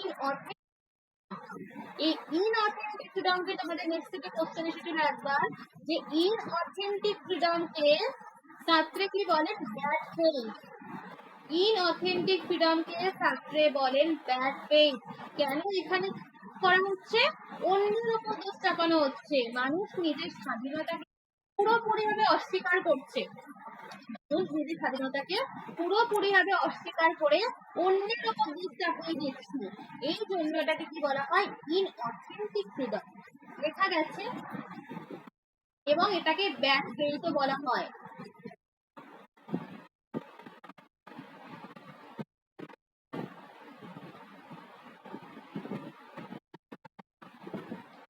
হ্যাঁ, এই তো দিয়েছি এখানে দেখো, according to him freedom is two type, দেখো অথেন্টিক আর একটা হচ্ছে ইনঅথেন্টিক এক্সিস্টেন্স, বাট ডিটেলস আমি বুঝিয়ে দিলাম। সেটা অথেন্টিক মানে যেখানে তোমার নিজের স্বাধীনতাকে তুমি স্বীকার করো, তোমার সত্যিকারের একটা দায়বদ্ধতা থাকবে। আর ইনঅথেন্টিক মানে যেখানে তুমি অন্যের ওপর দোষ চাপিয়ে দিচ্ছ বা নিজের স্বাধীনতাকে অস্বীকার করছো। এরপরে ছাত্রে কিন্তু একজন নাস্তিক ছিলেন, এটাও তোমাদের কোশ্চেন দিয়েছিল, ছাত্রে কি একজন নাস্তিক নাকি আস্তিক, তোমাদের সেটে কোশ্চেন দিয়েছিল। ছাত্রে কিন্তু একজন নাস্তিক ছিলেন, তিনি বলেছিলেন যে ঈশ্বর নেই, লিখবে, তিনি বলেছিলেন যে ঈশ্বর নেই এবং আমাদের জীবনের পূর্ব নির্ধারিত শর্ত নেই। এর মানে দাঁড়ায় কি? মানেটা কি দাঁড়াচ্ছে? যে মানুষকে নিজের জন্য মান, মূল্য, নৈতিকতা তৈরি করতে হবে, এবং এটাই কিন্তু মানুষের স্বাধীনতার সবচেয়ে বড় দিক। আমরা নিজেরাই, আমরা যে অস্তিত্ববান, সবাই আমরা অস্তিত্বশীল, তো আমরা নিজেরাই অস্তিত্বশীল বলে আমরা নিজেদের সার ধর্মটাকে তৈরি করব। আগে কিন্তু অস্তিত্ব আমাদের, তারপরে আমরা সার ধর্মটাকে, এসেন্সটাকে তৈরি করে নেব। তাই জন্য কি বলেছে স্যার? অস্তিত্বটা আগে এবং সার ধর্মটা পরে।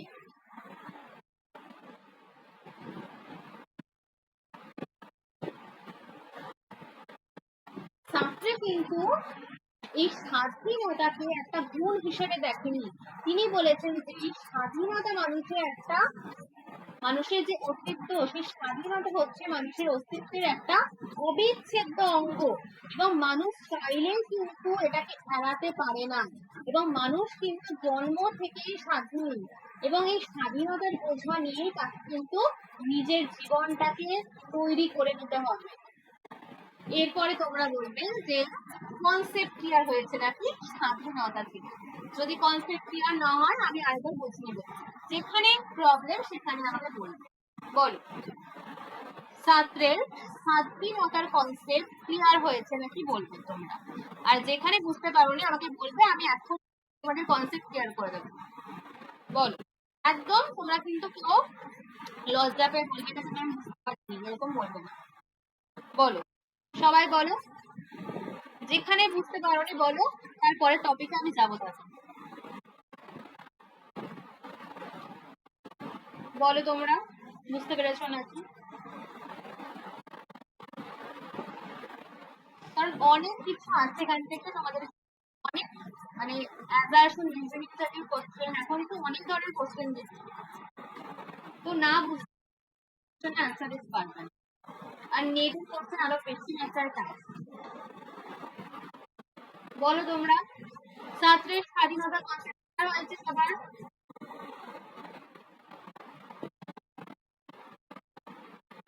কি সবার অ্যান্সার নেই কেন? সবার অ্যান্সার নেই কেন?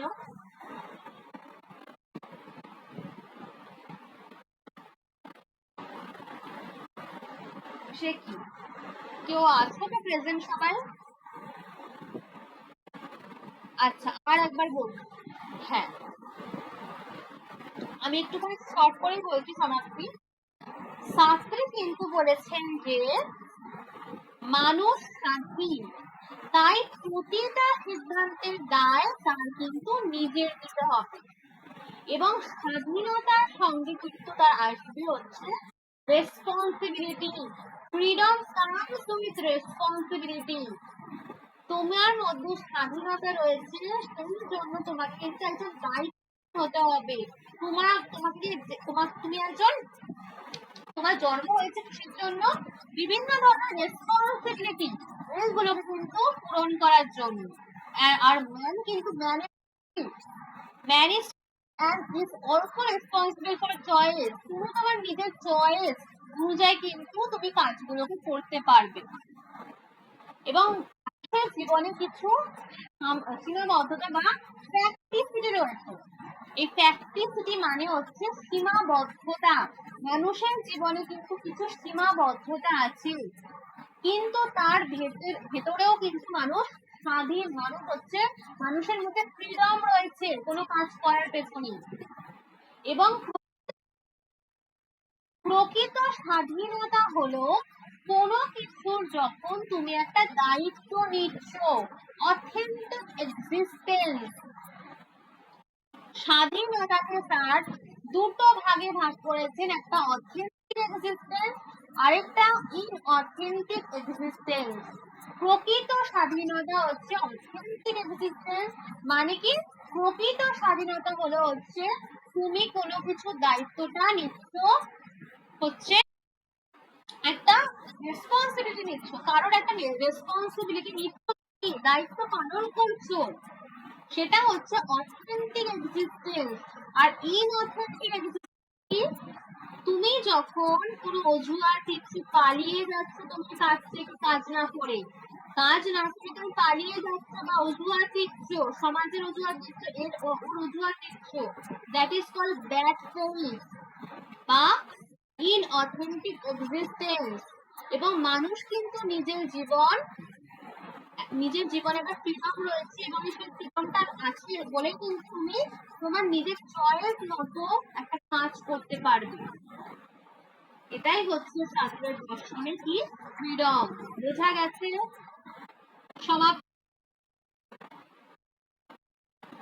সমাপ্তি বোঝা গেছে? আচ্ছা, এরপরে very very important, that place.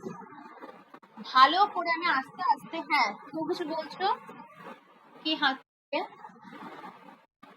আচ্ছা তুমি আমাকে লিখে বলো। হ্যাঁ, ব্যাড প্লেস যেটা বলছিলাম, এটা কিন্তু খুব ইম্পর্টেন্ট, আমি কিন্তু কোশ্চেন না এখান থেকে। Bad faith refers to a certain fact, phenomenon of human experience. Bad faith কিন্তু খারাপ বিশ্বাস। এটা কি? শাস্ত্রে এটা বলেছেন যে সেলফ ডিসেপশন। এই ব্যাড ফেথকে বলেছেন আত্মপ্রবঞ্চনা বা সেলফ ডিসেপশন।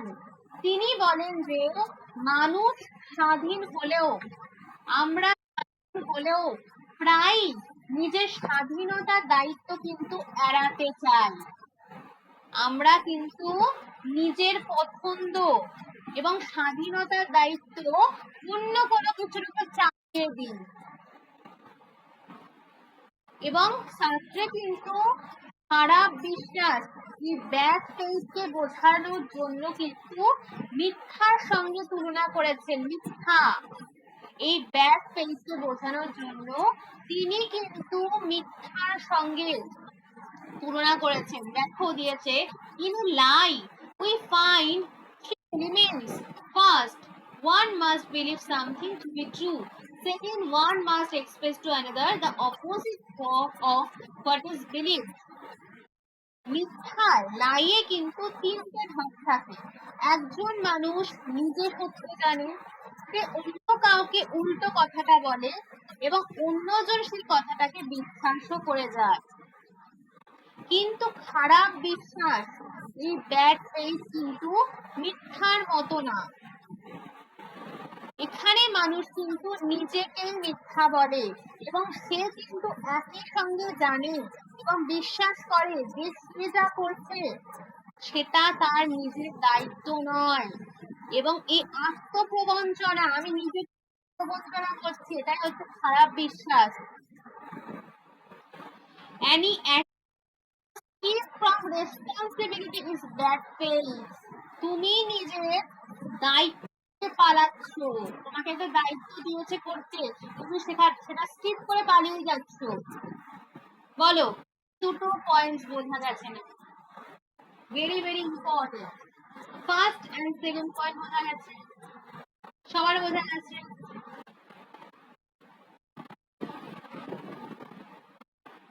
যখনই মানুষ নিজের স্বাধীন সিদ্ধান্তটাকে অস্বীকার করে, তখন কিন্তু সে এই খারাপ বিশ্বাসে পতিত হয়। মানুষ কি বলে, এটা আমি করিনি, পরিস্থিতি আমাকে বাধ্য করেছে, এই কাজটা আমি পরিস্থিতির জন্য করেছি। এবং চেয়েছিলেন, এই চেয়েছিলেন, চেয়েছিলেন, সোসাইটি চেয়েছিলেন, সোশ্যাল চাপিয়ে দিচ্ছে। কিন্তু আসলে এগুলো হচ্ছে নিজের স্বাধীনতার প্রতি একটা দায় এড়ানোর চেষ্টা। সবকিছুকে তুমি স্কিপ করে যাচ্ছ, এড়িয়ে যাচ্ছ। সোসাইটি, ঈশ্বর, এদের উপর চাপিয়ে দিচ্ছি সবার ওপরে। তাহলে একজন ছাত্র, দেখো একটা উদাহরণ দিয়ে বলি, একজন ছাত্র গণিতে ফেল করেছে, আসলে তার সুযোগ ছিল আবার চেষ্টা করে পড়াশোনাটাকে চালানো, কিন্তু ভাবলো আমার পক্ষে এটা আর সম্ভব নয়, আমার গণিতে আমি আর পারবো না, পাস করতে পারবো না। কিন্তু সে যদি সে কিন্তু পাস করে যেত। এভাবে তার চেষ্টা না করে ব্যর্থতাকে নিজের প্রকৃতি হিসেবে মেনে নিল। এই আত্মসমর্পণই হচ্ছে ব্যাড ফেথ। তুমি তোমার রেসপন্সিবিলিটিকে স্কিপ করে যাচ্ছ, তোমার যেটা দায়িত্ব, রেসপন্সিবিলিটি, যেটাকে স্কিপ করছো।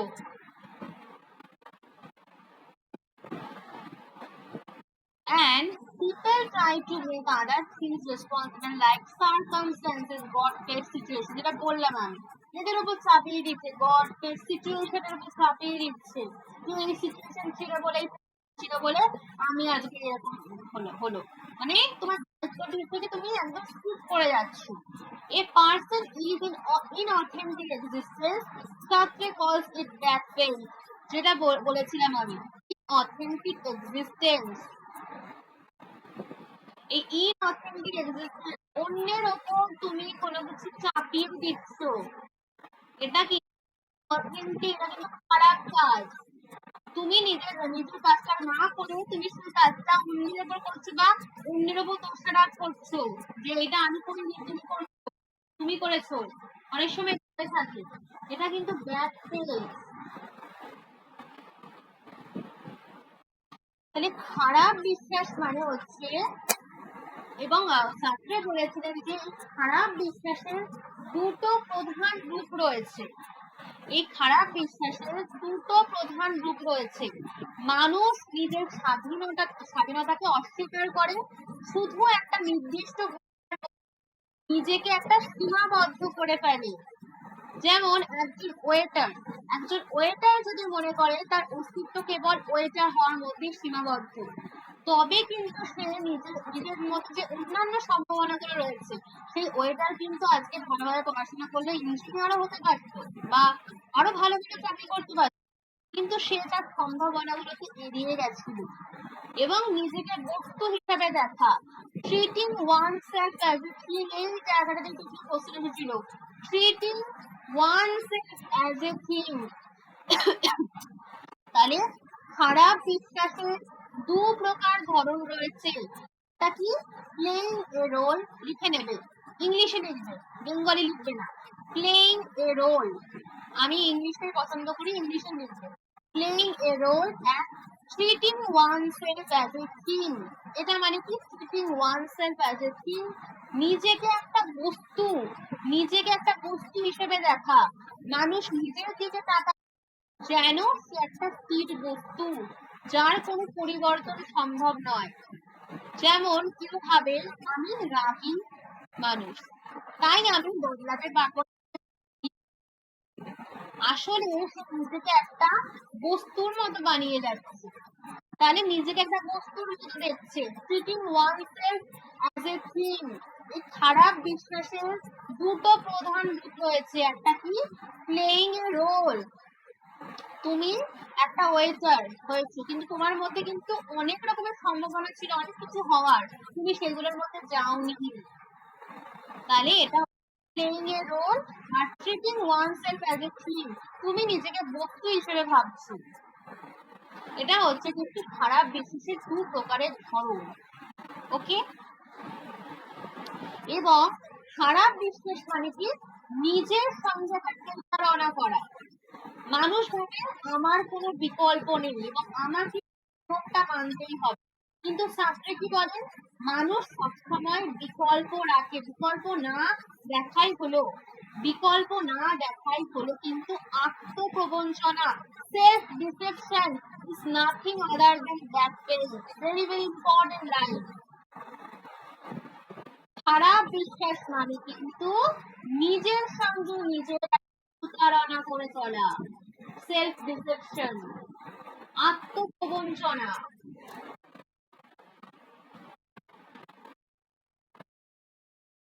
And lying to oneself is also called that phase. It occurs when the subjects tell themselves that they have no other choices left and have to conform. মানুষ কিন্তু নিজের জীবনের গুলোকে হারিয়ে ফেলে, সে মনে করে তার জীবন পরিস্থিতির দ্বারা বেঁধে দেওয়া। আমি পরিস্থিতিটা এরকম খারাপ, আমি আর বেশি কিছু করতে পারবো না, এইটা বলছি, এইরকমটা হলে কিন্তু সেটা ব্যাড ফেলিং, তুমি অজুহাত দিচ্ছো। এর ফলে কিন্তু সে অপ্রকৃত জীবন যাপন করবে।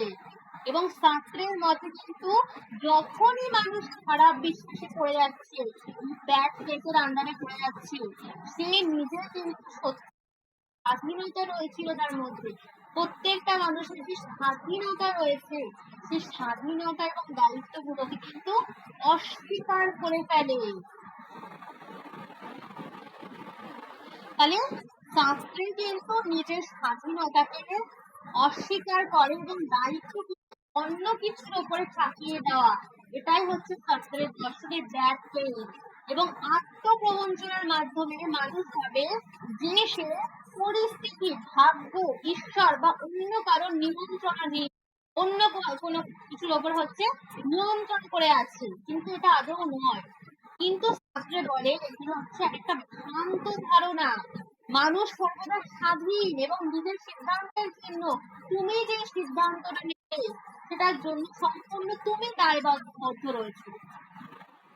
এবং এই শাস্ত্রের মতো ব্যাখ্যান হলো সেই অবস্থা যখন মানুষ নিজের স্বাধীনতাকে মেনে নিতে ভয় পায় এবং নিজেকে প্রতারণা করে এই ভাবে যে সে আসলে স্বাধীনই নয়। বলো, এইটুকুনি বললেই না, সব প্রশ্নের অ্যান্সার করে আসতে পারে। বোঝা গেছে কনসেপ্ট, ব্যাড ফেথ কনসেপ্ট কি, সান্ত্বনা বোঝা গেছে উল্টোদের, যার বোঝা যায়নি বলো। রেখারও বোঝা গেছে, কারণেরও বোঝা গেছে। আচ্ছা, এরপরে আমরা আসবো হচ্ছে হিউম্যানিজম। হিউম্যানিজম এটা মানে হিউম্যানিজম শাস্ত্রের দর্শনে হচ্ছে মানবতাবাদ। মানবতাবাদ শাস্ত্রের দর্শনে, তার দর্শনে কিন্তু এই শ্রেষ্ঠ দিক হচ্ছে কিন্তু মানবতাবাদের প্রতি কিন্তু একটা তিনি প্রবল আস্থা ছিল তার। এবং শাস্ত্রে কিন্তু একজন নাস্তিক, আমি বলেছিলাম আগে, শাস্ত্রে কিন্তু একজন নাস্তিক হলেও তিনি একই সঙ্গে কিন্তু একজন মানবতাবাদী। এবং তিনি মনে করেছিলেন যে মানুষই পৃথিবীর কেন্দ্রবিন্দু, মানুষই হচ্ছে পৃথিবীর কেন্দ্রবিন্দু এবং মানুষের স্বাধীনতার কিন্তু অস্তিত্বের মূল ভিত্তি। এবং পৃথিবীর সমস্ত কিছু মানে অর্থপূর্ণ কিভাবে হয়, এই জগতে যা যা কিছু রয়েছে, এই যা যা কিছু রয়েছে সেটা অর্থপূর্ণ হয় কেবলমাত্র এই হিউম্যানিজম, মানুষের কারণে। এবং শাস্ত্রের মতে কিন্তু মানবতাবাদের মূল বৈশিষ্ট্য কি, মানুষই প্রথম। শাস্ত্রের মতে মানুষ কিন্তু প্রথমে শুধু অস্তিত্ব নিয়ে জন্মায়, এরপর কিন্তু তার কাজ, মানসিক কাজ করছে, তার সিদ্ধান্ত, তার যে স্বাধীন পছন্দ, তার একটা স্বাধীনতা রয়েছে, সে যে কোনো জিনিস চয়েস করতে পারে, সেইটা পছন্দের মাধ্যমে সে নিজেকে কিন্তু সংজ্ঞায়িত করে। এবং তার বিখ্যাত উক্তি কি, এক্সিস্টেন্স প্রেসিস এসেন্স, অস্তিত্ব হচ্ছে সারধর্মের পূর্ববর্তী। অর্থাৎ জন্মের মধ্যে মানুষ কিছুই নয়, তার কিন্তু কোনো প্রস্তুত পরিচয় বা কোনো সত্তা নেই। সে কিন্তু নিজের জীবনযাপন, কাজ, দায়িত্ব, সিদ্ধান্তের মাধ্যমে কিন্তু ধীরে ধীরে নিজের অস্তিত্ব বা সত্তাটাকে তৈরি করে। এবং শাস্ত্রের হিউম্যানিজমের মানেও শর্টে বলছি, কারণ অনেকটাই লেট হয়ে গেছে, আজকে অনেকে ডিনার করবে। হিউম্যানিজমের মূল বক্তব্য এটা হচ্ছে, মানুষ হচ্ছে সমস্ত কিছুর কেন্দ্র এবং মানুষ হচ্ছে স্বাধীন, আর এই স্বাধীনতাই তাকে দায়িত্বশীল করে তোলে। এবং কোনো ঈশ্বর বা পূর্ব নির্ধারিত কোনো কিছু নেই, মানুষ নিজেই নিজের কিন্তু ভাগ্য এবং নিজের মূল্যবোধ সে কিন্তু নিজেই তৈরি করে। তাই শাস্ত্রে মানবতাবাদ, এই মানবতাবাদ কিন্তু একটা প্র্যাকটিক্যাল ফিলোসফি, যা কিন্তু মানুষকে নিজস্ব স্বাধীনতা গ্রহণ করতে, দায়িত্ব নিতে এবং প্রকৃত অথেন্টিক অথেন্টিক এক্সিস্টেন্স এইটা করতে, অথেন্টিক এক্সিস্টেন্স, অথেন্টিক জীবনযাপন করতে কিন্তু শেখায়। এটা হচ্ছে হিউম্যানিজম। মানুষই কিন্তু সমস্ত কিছুর কেন্দ্রবিন্দু, এবং মানুষের মধ্যে যেই রেসপন্সিবিলিটি গুলো দিয়েছে সেইগুলো কিন্তু তোমাকে পালন করে যেতে হবে। তুমি অন্যের ঘাড়ে, অন্যের ইয়েতে চাপিয়ে দিলে, ঈশ্বর, সোসাইটির অজুহাত দেখিয়ে তুমি কিন্তু এটা করলে তোমার হবে না। তোমাকে স্বাধীনতা, তোমাকে যে নিজের স্বাধীনতা দিয়েছে, সেই স্বাধীনতা গুলো গ্রহণ করতে হবে, দায়িত্ব নিতে হবে, এবং তোমাকে অথেন্টিক জীবনযাপন করতে কিন্তু শেখাতে হবে। ঠিক আছে, এটা হচ্ছে হিউম্যানিজম। আমরা ক্লাসে, মানে তোমাদের সাবজেক্টটা পুরোটাই শেষ হয়ে গেল, আমরা ক্লাসে এরপর আরো রয়েছে, সেগুলো হচ্ছে পেজ ক্লাসে হবে। তোমরা এবার বলো, তোমাদের কোনো কোশ্চেন আছে আমার কাছে? তোমাদের আমি মাইক্রোফোন অন করে দিচ্ছি, তোমরা বলতে পারো যদি কোনো জায়গায় প্রবলেম থাকে। ওকে, দেখো তোমাদের মাইক্রোফোন অন করা হয়ে গেছে। আজকের ক্লাস থেকে তোমাদের কোনো কোশ্চেন রয়েছে আমাকে?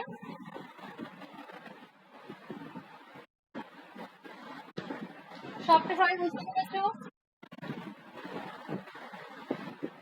আচ্ছা, তো সবার পুজো খুব ভালো কাটুক। হ্যাঁ, পুজো তো কাল থেকে পঞ্চম হয়ে যাচ্ছে। হ্যাঁ, প্র্যাকটিস কোশ্চেন তোমাদের পেইড ক্লাস তো হবেই, যত ডেমো ক্লাস ছিল। ঠিক আছে, পেইড ব্যাচে কোশ্চেন দিয়ে দেওয়া হবে। ওকে, আর যারা তোমরা নেক্সট থেকে নিউ ব্যাচ আমাদের শুরু হয়েছে, যারা তোমরা জয়েন করতে চাও নিউ ব্যাচে, তোমরা কিন্তু আমাদের নাম্বারে যোগাযোগ করবে, হোয়াটসঅ্যাপ নাম্বার। ওকে,